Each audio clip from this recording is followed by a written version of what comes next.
Hi there, I am Shrishti Bhatt. I'm from Bangalore and I got to know about DMIT and fingerprint analysis a few years ago when I was struggling with what career I have to choose and I was not sure. So I got a counseling session done, I got my report and I was given a few wonderful suggestions based on those about what career paths would be the best for me. And I chose management. I chose to do Bachelor of Business Administration, and then I ended up having a gold medal in Bachelor of Business Administration. And that's how much of a profound effect DMIT has had in my life. And that's also when I realized how important it is to have the right kind of guidance and to know what it is that you're actually good at, what your inborn talent is. It definitely takes us a long way. So I took up this training course from Mind Mastery community.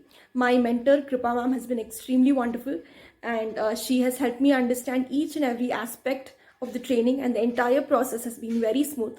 Ma'am has been very helpful, and even the technical team, Paras sir and everybody has been very helpful to me. And I'm very happy and thankful to be a part of Mind Mastery community. I think it's a wonderful job that we get to be able to guide people in the right way and make sure that people choose the things that they're actually very good at. So it makes me feel extremely wonderful. Thank you so much, Mind Mastery community, for providing me with this opportunity, and thank you Kripa ma'am for making the entire process so easy and so wonderful. Thank you.